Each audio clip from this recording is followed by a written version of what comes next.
Paano sir pagka-resigned na? Saan papasok yung PBB? Sa ATM pa rin po ba? Pwede pong ATM. Ano po, yung susunod po na tanong, anong ATM? Ganito po, kapag ikaw ay eligible, tapos nag-resign ka na, of course, wala ka na sa DepEd. So, yung payroll account mo noong nasa DepEd ka pa, no? Isa po sa mga tinitingnan talaga dyan ay kung active pa ba, no, yung payroll account.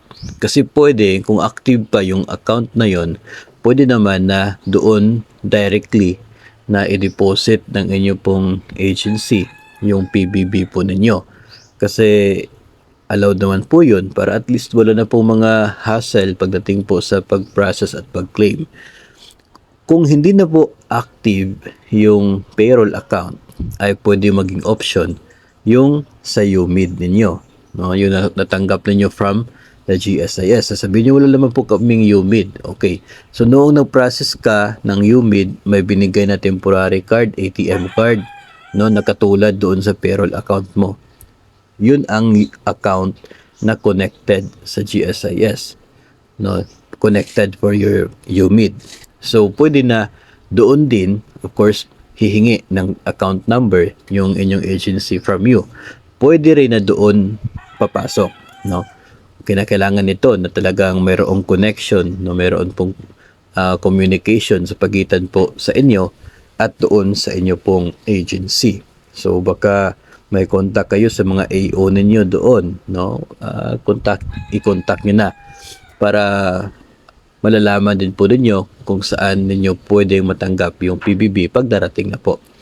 Ngayon, pwede rin naman na kung wala itong dalawang ito o kaya ay kung talagang option ng agency na hindi ipasok sa ATM account, pwede rin naman po kasi na through check. No? Mag-issue ng check yung agency to your name para sa PBB mo. So kapag ganun, kailangan mo talaga puntahan yon para i-claim yung PBB, yung check na may PBB mo.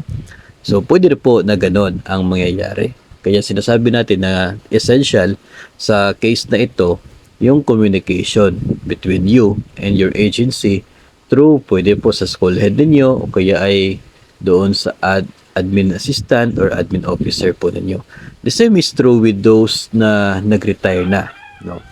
The same is true para po sa inyo.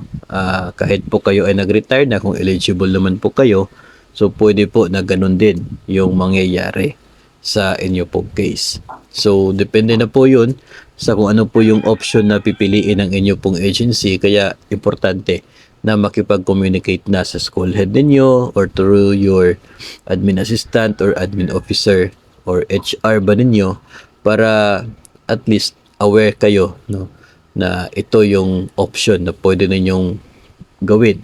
No, masabi nyo rin po sa kanila para mai-communicate din po nila yan doon sa inyo pong division. Pero yung pinaka-importante talaga dito as of now, ang pinaka-importante po ay dapat yung pangalan ninyo ay included doon sa kanilang inilista na eligible personnel. Dapat hindi kayo nakalimutan nila, no, na eligible pala kayo. So yun po yung pinaka-sensitive na part ng process dito o sa case na ito, no, yung pagsiguro na lahat ng mga nag-retire, lahat ng mga nag-resign o kahit yung mga namatay na ay to be considered, no, yung naging service nila during that period to be considered by the personnel kung ito ba ay may sapat na period of service to be eligible sa PBB. So yun po ang pinaka-importante sa ngayon. Later on, kapag nandyan na yung SARO, you can now communicate as to paano mo maklaim yung PBB mo.